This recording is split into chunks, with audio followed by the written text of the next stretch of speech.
I'm Amanda Leitner, and welcome to Rochester Rising, where we amplify the stories of Rochester entrepreneurs. Welcome to episode 176 of the podcast today. So today on the show, I got to sit down with the Interim Executive Director of Next Chapter Ministries, Courtney Dugstad. Courtney is a native of Byron, Minnesota. She took a 10-year detour to Honduras before returning back to Rochester, where she's been for the past 6.5 years working with Next Chapter Ministries. Next Chapter Ministries has been in operations for 20 years, serving families impacted by the cycle of incarceration, and they're probably best known for their residential housing for men. We talk on the podcast with Courtney today about resiliency, grit, entrepreneurship, and skills development, and how Next Chapter Ministries has evolved over the last 20 years with a continued focus on relationships. So you're in for a real treat on the podcast today, so stay tuned. So we're still recording via Zoom, so I really appreciate everyone's enthusiasm and willingness to sit down and record virtually. Today, for the first time, I actually do have my microphone that I normally use, so I'm very grateful to have that. Hopefully you can tell the difference in the sound quality, but continuing to do these podcasts via Zoom for the near future. So again, really grateful to be able to do this and continue to connect with entrepreneurs and innovators in our community. You found our podcast in some way, but we are on Apple Podcasts. We're also on Spotify if that's where you listen in. And we also put all our podcasts on our YouTube channel. So if you were one of those people who love to listen into YouTube, you can find us there and listen in and watch other videos that we have. Rochester Rising is the storytelling arm of Collider, which is a Rochester-based 501c3 nonprofit that supports entrepreneurs through space, storytelling, events, and education. Hopefully, you know that we have a website at rochesterrising.org that has many other stories of entrepreneurship in article format and video format besides our podcast. So if you have not checked it out yet, head over to rochesterrising.org and check out what we have there. You can also find us on Facebook, Twitter, and Instagram. All right, so now on to the podcast with Courtney Dugstad of Next Chapter Ministries.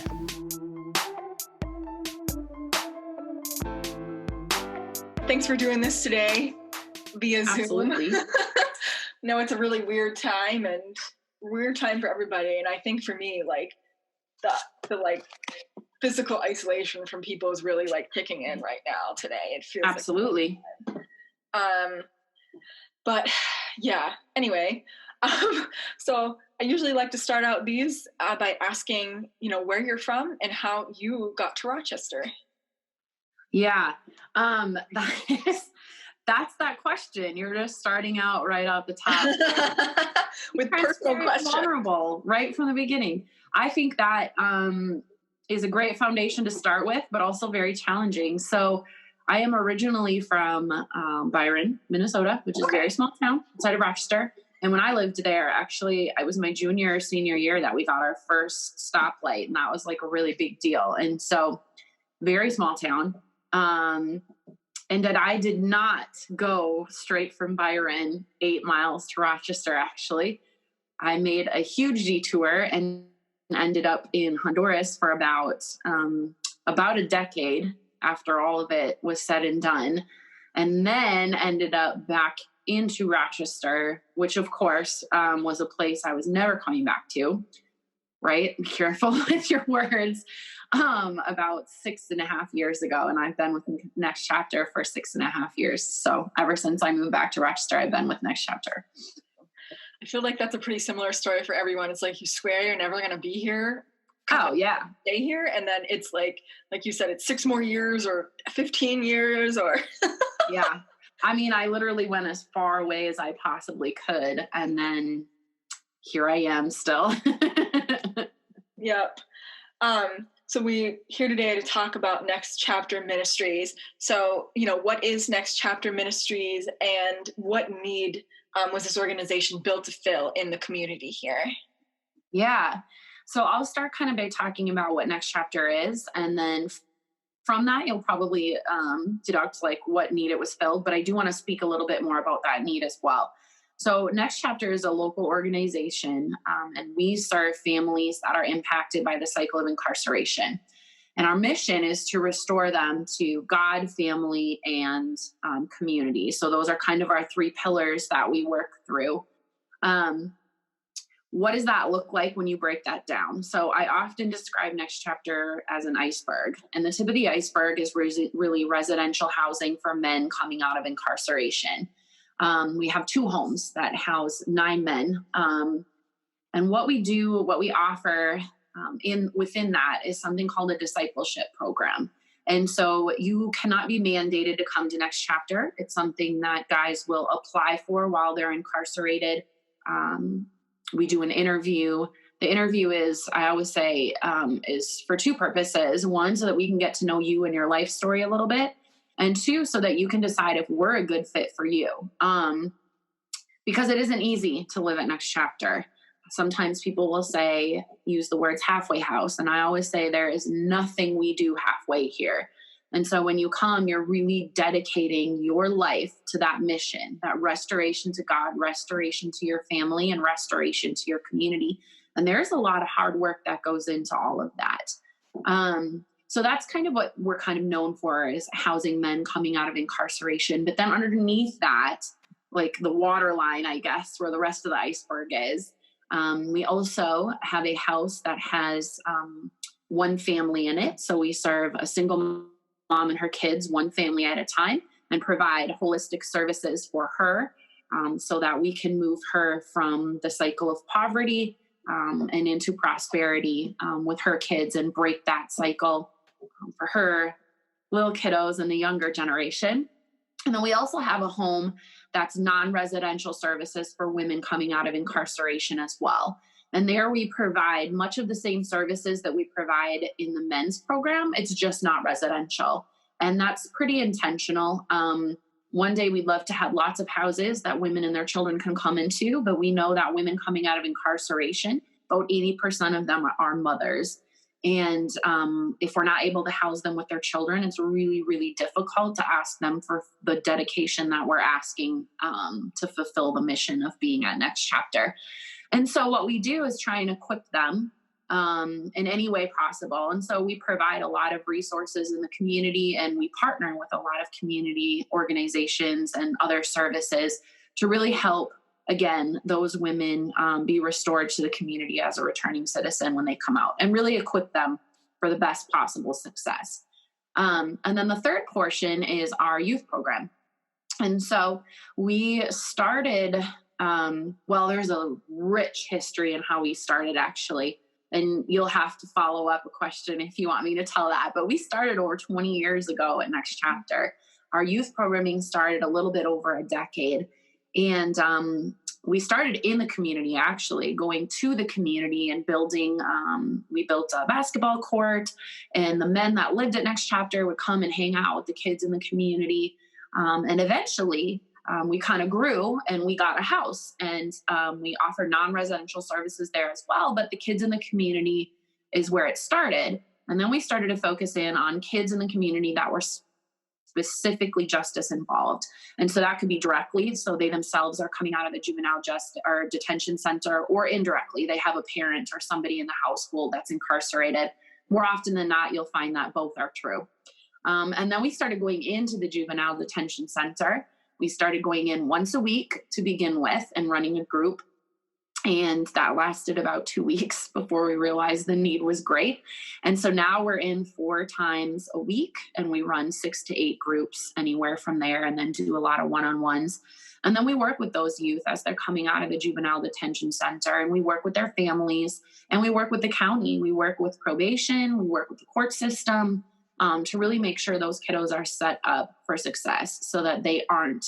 I'm sure you've probably heard this, but the juvenile system and the adult system, I don't even call it a pipeline. It's like a water slide. It's very, very easy to just slip straight into the adult system unless something drastic really changes. And so that's kind of our role there. And then we offer peer support groups. in that mentoring, and we do treehouse programming as well. And so Treehouse is an organization in the cities, and we're a Treehouse partner network down here in Rochester. And so when I say the iceberg is really big, I mean, there is so many levels to what Next Chapter does. So yeah, if you have questions about any of those, just let me know. But to move forward to why was this organization built to fill a need? So I will kind of just give you a little bit of data on what the need is in this community. And so 1 out of 6 Minnesota households is impacted by the cycle of incarceration. 1 out of 6.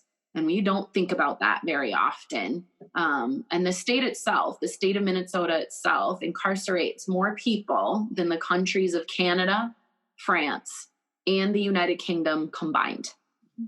The state of Minnesota, that's a lot of people.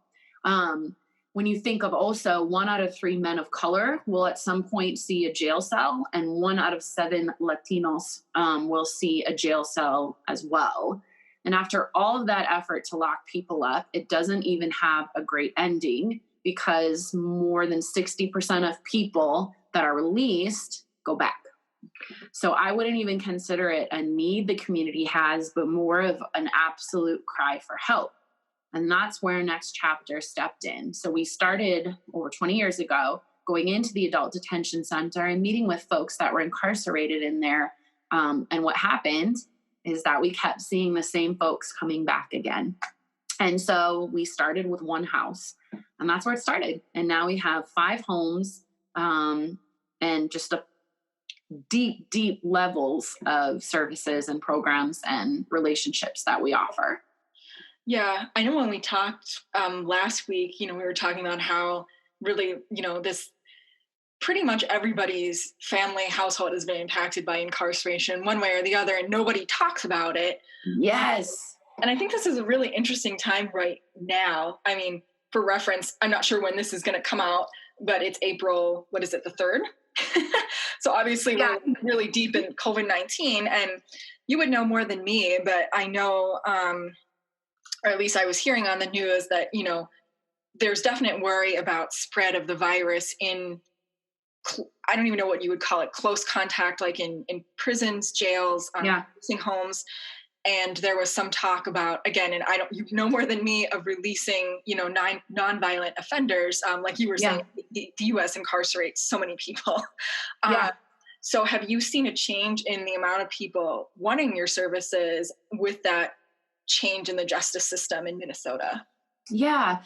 So I'd say we're not there yet, but I'm hopeful that we will be, because again, corrections in itself, if you think of the word, the goal is to correct. Right. Well, we don't necessarily do that. And I'm not speaking bad about corrections, because they would say the same thing.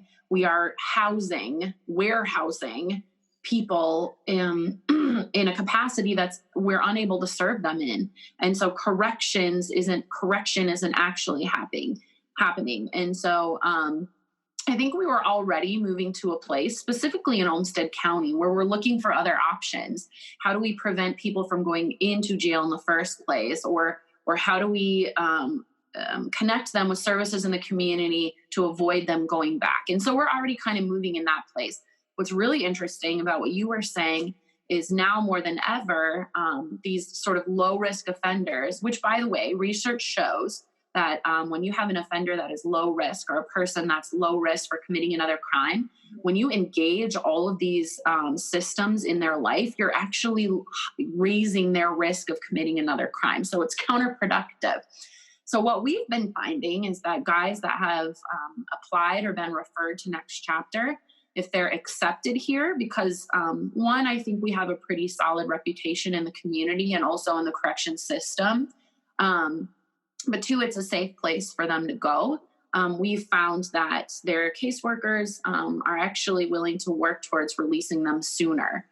So we have seen not necessarily an influx of applications. We get over 100 applications every year, but definitely a willingness to work with corrections on perhaps a early release if they have a safe place to go. Yes. Mm-hmm. Yeah, I think it's interesting. I was reading just some random things within the past month about, things like you were saying, when you're engaging different aspects of lifestyle or system, and what really prevents recidivism.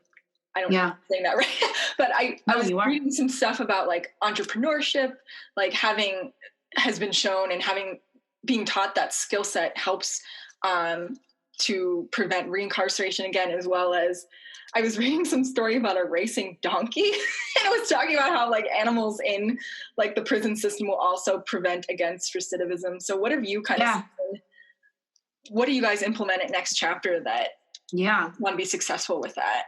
Well, let me comment on what you just said about the skill set of entrepreneurship, because Amanda, there is no greater entrepreneur than a drug dealer. I'm telling you, they already have the skill set.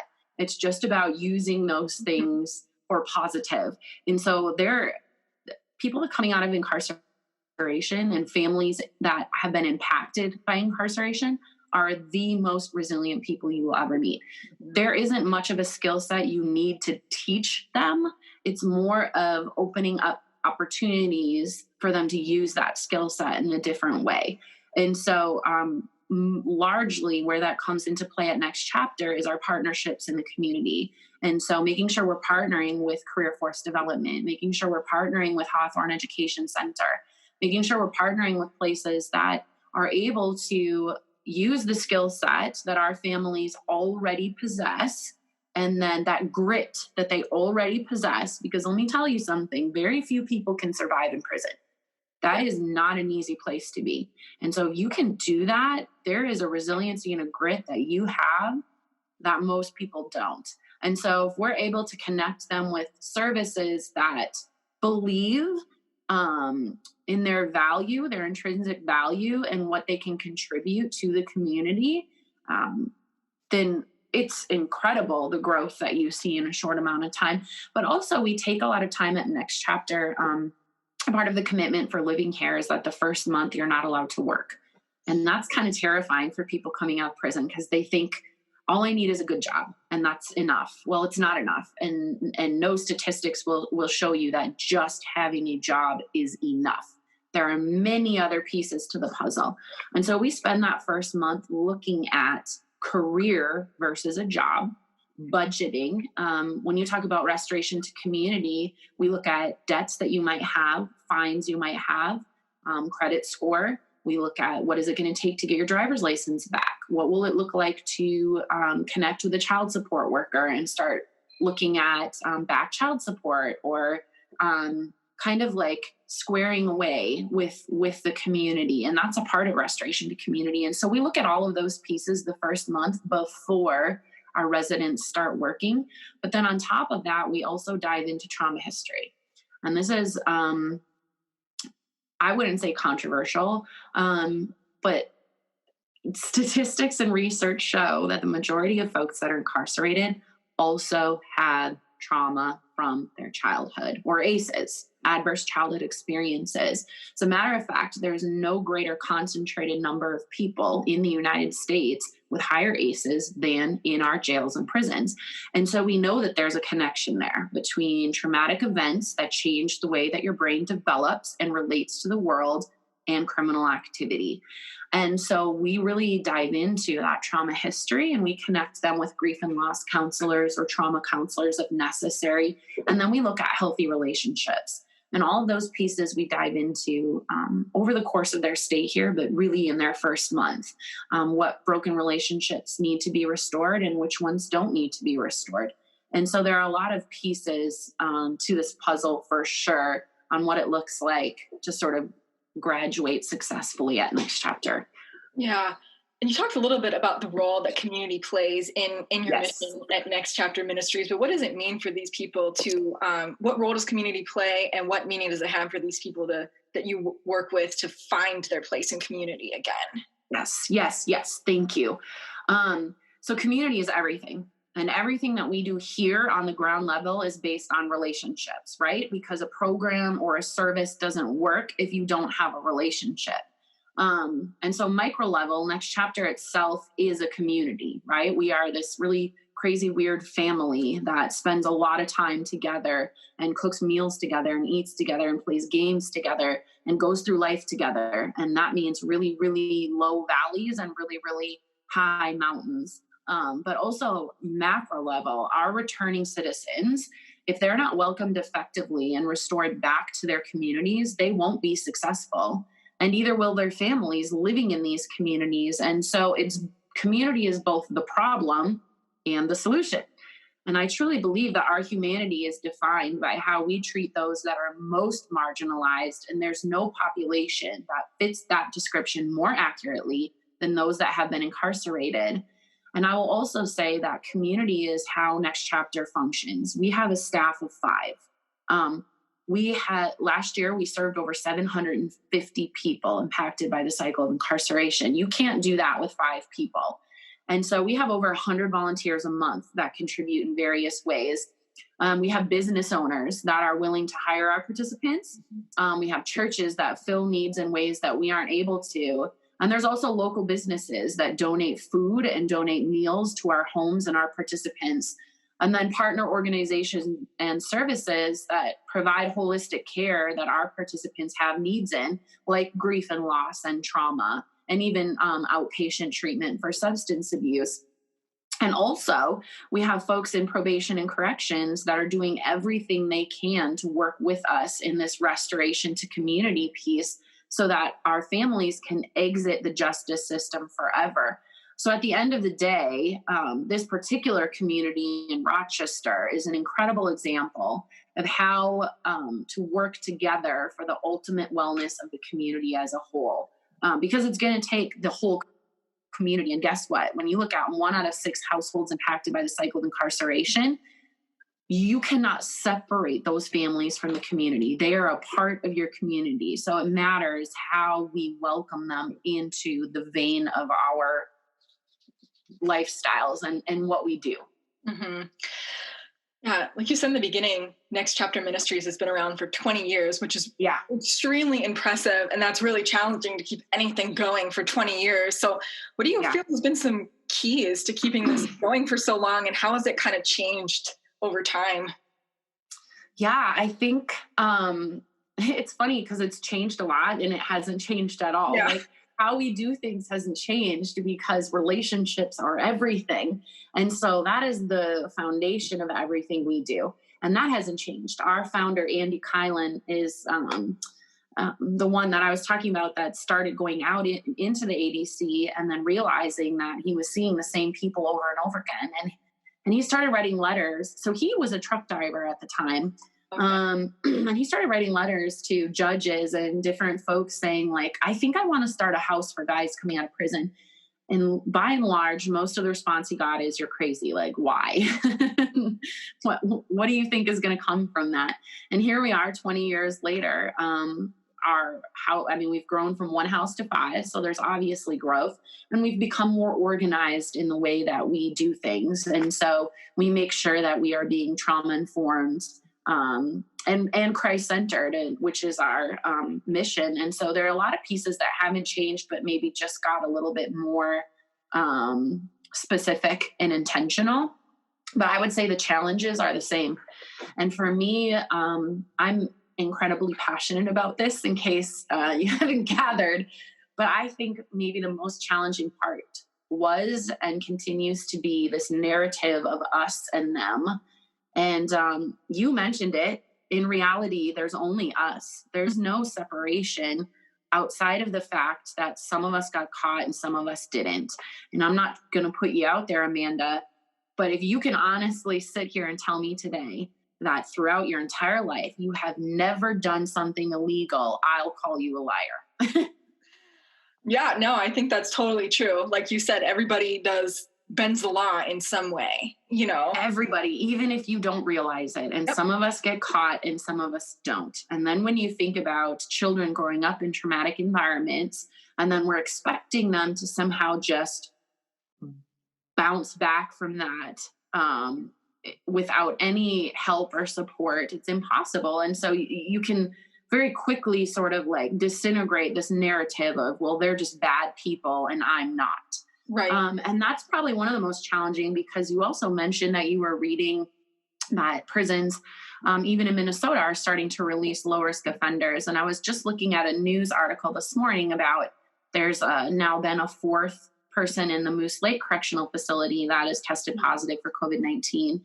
And under the article, there's the ability to say comments. And as you can imagine, there was some pretty horrific things that people in this community were saying about, to the extent of, yeah, they should just die, or wouldn't it be easier just to shoot them? Like, just really horrific things. And it infuriates me, because these are comments that their family members are going to read.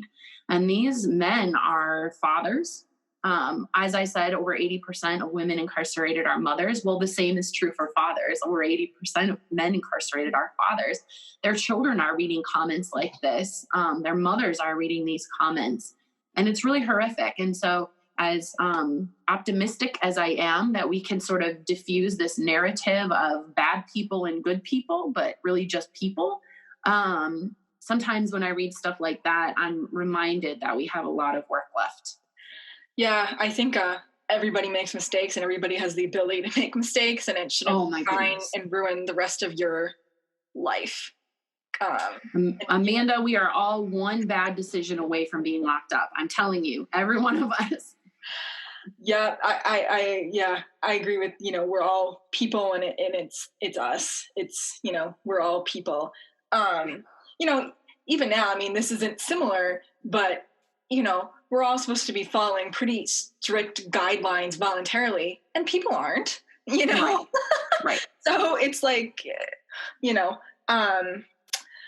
so you talked about a challenging part of your job. I think you've talked about one of your favorite parts, but I'll let you talk more specifically. Why do you love doing what you're doing?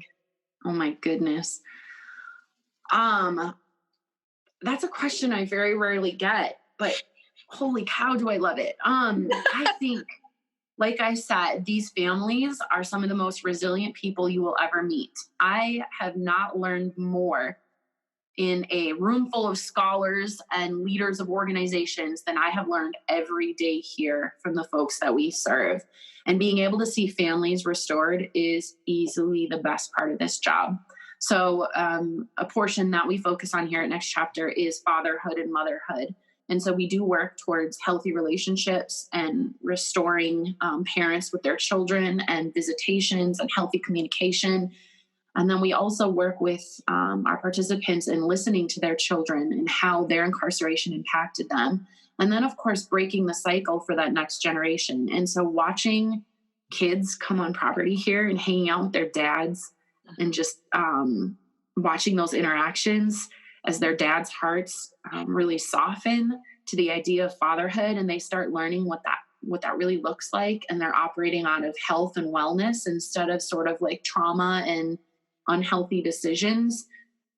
Man, that's amazing.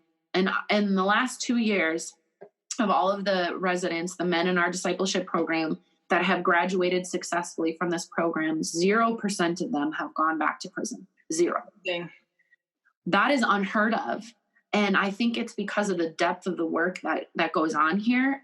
And one of our guys just got married. Like, oh my gosh, I don't know. It's just, that's the best part, is seeing when you peel back all these layers of sort of like trauma and sort of dirt, and you get to the part of this person that they were born to be, that they were created to be, and watching them operate out of that is pretty incredible. Yeah, that's probably the best part.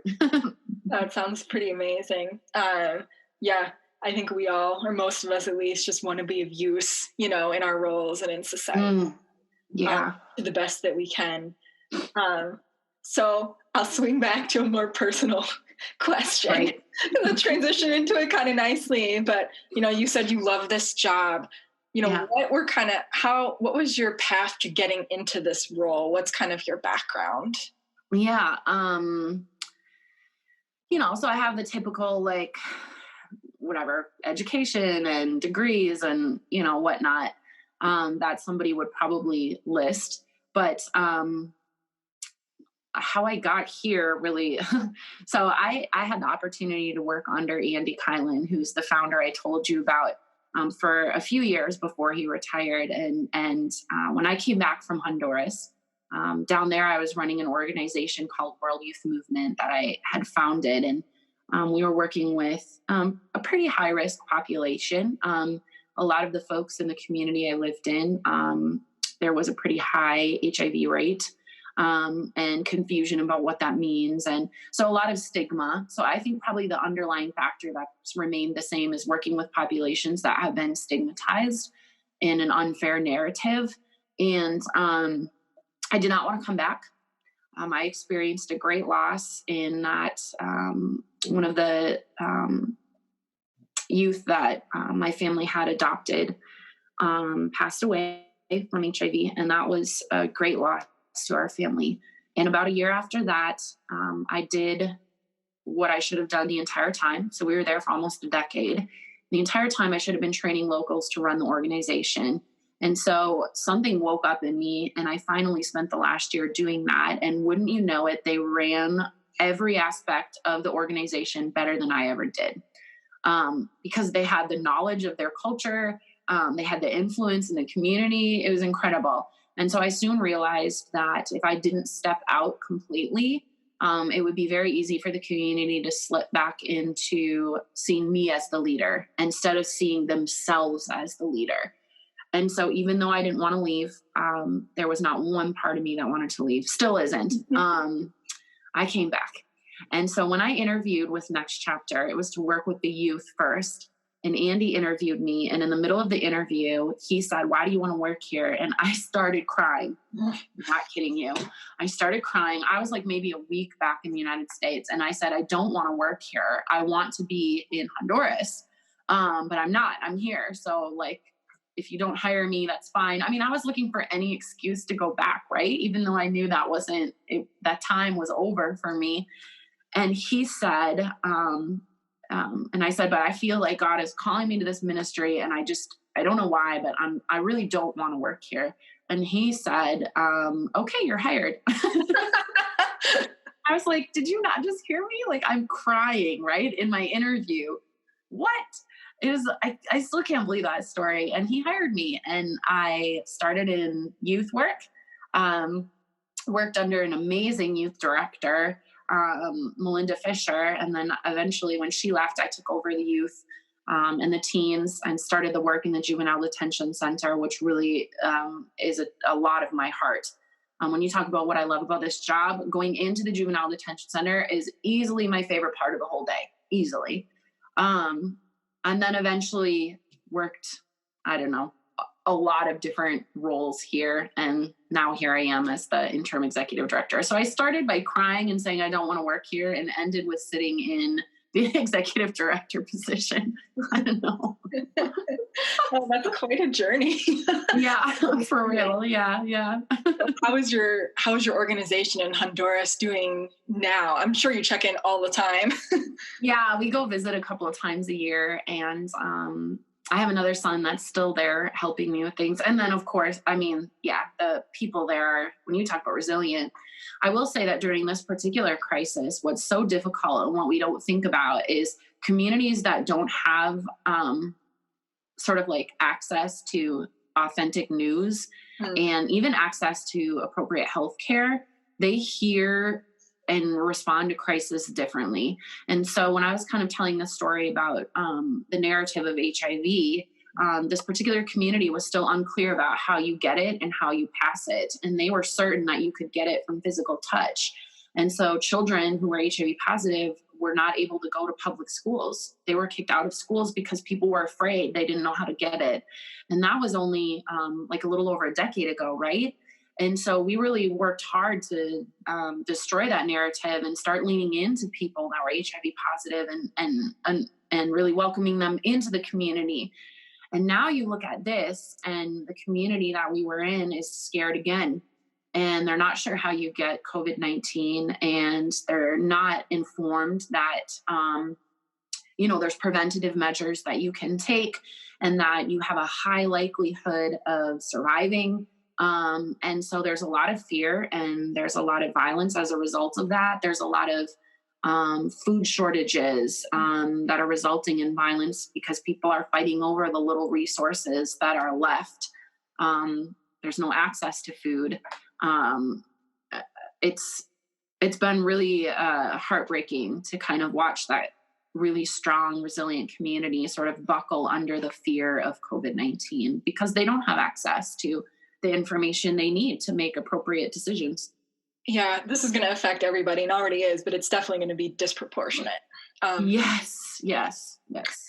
Which is just, it's heartbreaking. I mean, yeah. So like we said in the top, it's April 3rd today. Yeah. A different world than we were in March 3rd and certainly February 3rd. Right.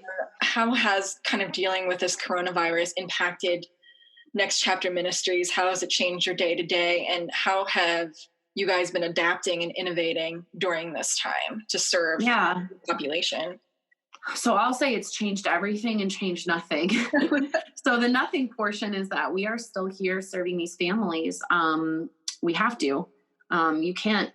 So you had mentioned earlier social isolating, and I agree. Like what started as social distancing has become socially isolating, and I think that's a really dangerous place to be, especially when for half of us this kind of self-quarantine is inconvenient or sometimes annoying, right? We can make jokes about it, but for the other half of the community, this is quite dangerous. And the isolation is pushing people further into the fringes and the shadows of the community. And so how we talk about it is even important because for some people, it's not just annoying.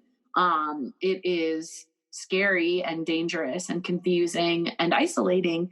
And so we have all 5 of our staff still working with the families, making sure that resources are distributed as needed. And of course, we're having to be creative. So we're not able to host groups like we used to, but we certainly haven't stopped serving. And so business as usual in the most usual way that we possibly can. So we still have guys living in our homes. That isn't changing. And so we just have to try and figure out how to function in healthier ways. But we can't stop the work that we're doing. As a matter of fact, we're welcoming a new resident next week that's being released early from prison as a result of being able to come here. And so now more than ever, Next Chapter is important as folks are coming back into the community. What kind of community are they coming back to? And there's services that aren't available that used to be available, right? Like most of our guys, when they come out, they have nothing. And so you have to start with filing for health insurance, looking at driver's license, and all of those places are shut down right now. Mm-hmm. So really, it's more important than ever for Next Chapter to exist. But I would also say everything has changed because our families, what used to be challenges and barriers, are becoming very quickly danger zones. Families that struggled with food insecurity that are now struggling with starvation, hunger, and the community's done wonderful. Channel 1, schools.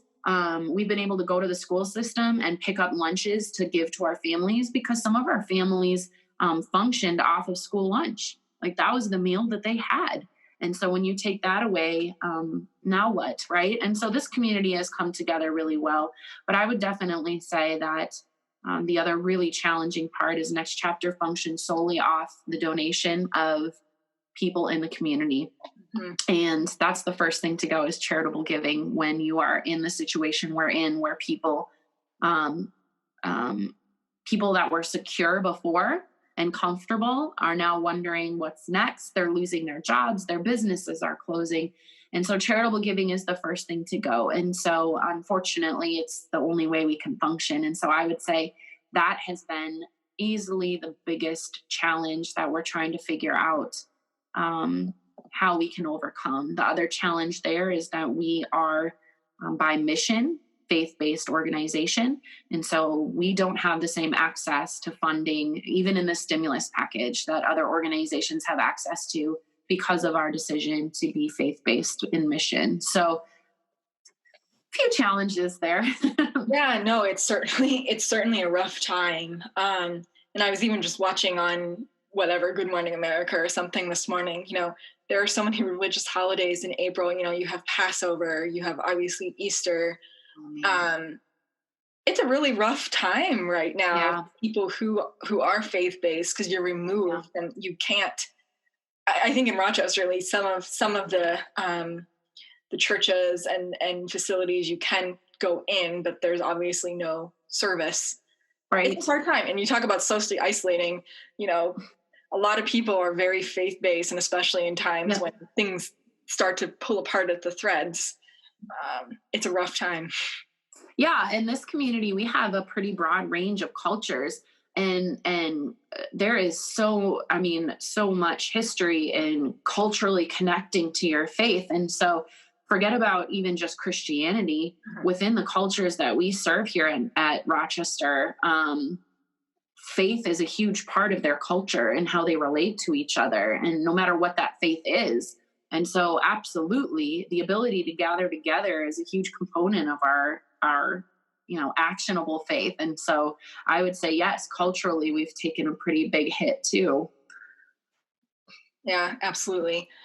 Well, I have some final questions to take us to the end, some fun questions that I ask everybody. So I'll ask you too. They're fun. So the first one, what are you reading or listening to right now? Okay. So I'm one of those people that's like reading everything at once and listening to everything at once. There was a podcast called 1916 that I was like obsessed with. I also love Michelle Alexander, the new Jim Crow, anything Brian Stevenson. But right now, honestly, I've kind of taken it. So I'm massively interested in anything social justice. So I'm often reading about mass incarceration and things, even when I'm not at work per se. But I actually took a break, and now I'm reading a book about the 12 disciples and the different personalities they had and how that applies to leadership, actually. Oh, cool. That sounds really cool.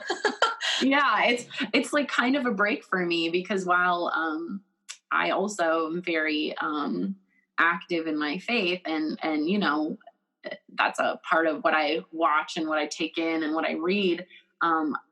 I also am more frequently eating up sort of like social justice issues. So for me to like take a step back and read something for fun about the 12 disciples has been kind of fun. Cool. I think this one's pretty pertinent for now, or maybe in a couple weeks or months, when we're allowed to go back to whatever normalcy exists, what's your favorite spot to be at in Rochester? Where do you like to go? Okay. I have a few. So this is going to sound super cheesy, so I'm going to give you a second one, but the first one is Next Chapter. Really, I love being here. But the second one, some of my favorite people are here, so of course I want to be here. And then the second one is I really enjoy walking around Silver Lake. I don't know what the deal is, because I don't like being wet and cold, and I generally don't like being dirty. And you cannot walk around Silver Lake without probably being one of those three things at some point, like goose poop everywhere, right? Like I'm not really an animal person, so they're like hissing at you, and like, so it doesn't really have any of the pieces that I would feel like I would enjoy, but there's something, I don't know, so magical about it being just kind of plopped in the middle of Rochester. And so I often will take some time and just walk around Silver Lake when I need to just like slow down and meditate, which is hard for me to do, but that's probably one of my favorite places in Rochester. Yeah. What's yours? That's a good question. I think there's a trail. So I run a lot, and it must be like, I don't know if it's Mayo Wood, but people will know, like, it's the bluebells come all up. It'll be like in June. Nice. So that'll be it'll be about a month from now. The bluebells will come up on Mayo Wood and like Bamber Valley trails there. Yes. Like Soldier's Field, going around there. But right now there's just like so many people there still. So I kind of try to avoid that a little bit. But yeah, I do like Silver Lake as well. Maybe Quarry Ridge. I love Quarry Ridge, but yeah. Oh, Quarry Hill. Actually, I changed my mind. Quarry Hill is like one of my favorite places. There's so many cool little like pockets of Rochester that people don't even, I'm not a runner. And if I was, I think I'd have a lot more really cool places that I know about, but they're just hidden, and they're just like little pockets. They're not even that like big. Right. But, right. So I guess another one, since we're kind of at this interesting time right now, but how have you been kind of mentally and emotionally coping with, social isolation, physical isolation? How do you deal with day to day? Yeah. So I guess the good or bad thing, I'm not sure, is that I'm an essential employee. So I still come to work every day. So that part hasn't changed, because I think my answer would change a whole bunch if I was working from home all the time. And also I think my mind and brain is very active, and I function really well in sort of chaotic environments or like times of crisis. And so I almost feel like I've leaned into this, like, what's the solution? How do we get there? Like, what are the problems, and where are the gaps, and where are the holes that we're not looking, that we need to make sure to sort of mend, to make sure people aren't falling beneath the cracks. So I think on the front end of this crisis, I've sort of really spent a lot of time digesting that in relation to the community. But I think soon I'm just going to get exhausted by this. I've heard, I don't know, this social isolating thing is not part of my life. It's almost impossible for me to think, about, pools being closed over the summer. And at some point, are we going to know what it means to lean into each other again? Like, are we going to remember what it means to gather together in large groups? Or is this going to become like a part of our culture? I don't know. That's been really challenging for me, just trying to look into the future, because I'm somebody who very much thrives on control. That's not a good thing. I'm not like saying that's a good thing. And this situation, there's almost no control. No. You have no idea what the future will bring. And there are people making decisions for your life that you don't have a lot of say in. And that's been, I guess, really challenging. Yeah. What do you feel has been one local resource that's been really useful for our Next Chapter Ministries, whether that's a person, an organization? Oof. Okay, so many, right? So United Way, amazing. The Chamber of Commerce has been amazing, because they've been putting out these like incredible webinars that have been breaking down resources for folks. Cradle to Career was putting together resources for high-risk families. Channel One has essentially gotten rid of any sort of like paperwork that used to come along with getting food. And so our guys have been able to drive to the pickup spots and get food, because that's something that's been scarce around here. Panera Bread employs some of our guys and also donates bread. And then the churches. I can't say enough about the churches. Bethel Lutheran Church, Autumn Ridge. There's been amazing churches who have leaned into us and said, how can we help? So Rochester's amazing. There's no community that's more amazing than we are. I'll say that to anybody. So I'll wrap up by asking you for any final thoughts and where people can find out more about Next Chapter Ministries and connect. Yeah. So our website, nextchapterrochester.org, has a lot of information about us. We are holding an online event on May 8th, which is going to be pretty incredible. And I know people maybe hear online events and think, what does that even mean? But it's going to be cool. There's going to be a pretty cool video about some of our participants and how we are talking, Amanda, about there's really no us in them. So really this online event is going to prove that essentially we are all criminals. And so I'm excited to unveil that to the community, and we'll have a really cool silent auction as well. And so if people go on our website, they're able to register for that event for free and just get to know Next Chapter a little bit more. And I would say that even in this time of social distancing, sort of my final thoughts are that every single person has something to contribute to the community still. And so we have to be careful we're not sort of self-preserving so much that we forget that we still have a skill set that can be utilized even during this time. So if there's anybody who is kind of sitting at home saying like, man, I want to be used in a positive way still, even amidst that, get a hold of us and we can give you some ideas on how you can do that. Yeah, I think that's very true. And I think people really, especially during a time like this, want to be of service. Yes. Yes. So, well, thank you so much for your time today and talking and sharing your wonderful story with us. Thanks, Amanda. I've been blessed by this conversation. So I really appreciate you and what you're doing. Thanks so much to Courtney for being on the podcast today. You can learn more about Next Chapter Ministries by clicking on their links in our show notes. And you can replay the live stream from their annual restoration celebration that happened on May 8th through their website as well. If you have not yet signed up for our newsletter, I would highly recommend it. Our newsletter comes out every Sunday morning, and it not only has all of our content from Rochester Rising for the week, but it also talks in general a lot about what we're doing at Collider, including events and education and other offerings going on in the whole entrepreneurial community. So check it out. You can sign up by going to our website at rochesterrising.org. If you know of a great Rochester-based entrepreneur that would be an amazing guest for the podcast, let us know. Send us an email at rochesterrising@gmail.com. We're always looking for suggestions of great entrepreneurs to have as guests. We're also always looking for sponsors for the podcast. So if you listen in frequently and want this to be something that your business supports, send us a note, let us know, send us an email at rochesterrising@gmail.com, or you can also fill out the sponsor request on our website, again at rochesterrising.org, to help us in our mission to amplify the stories of Rochester entrepreneurs. That's a wrap for our podcast today. Be sure to subscribe to our podcast wherever you listen in to your podcast content so that you never miss a story of entrepreneurship and innovation coming out of Rochester, Minnesota. We'll be back next Wednesday with a brand new episode.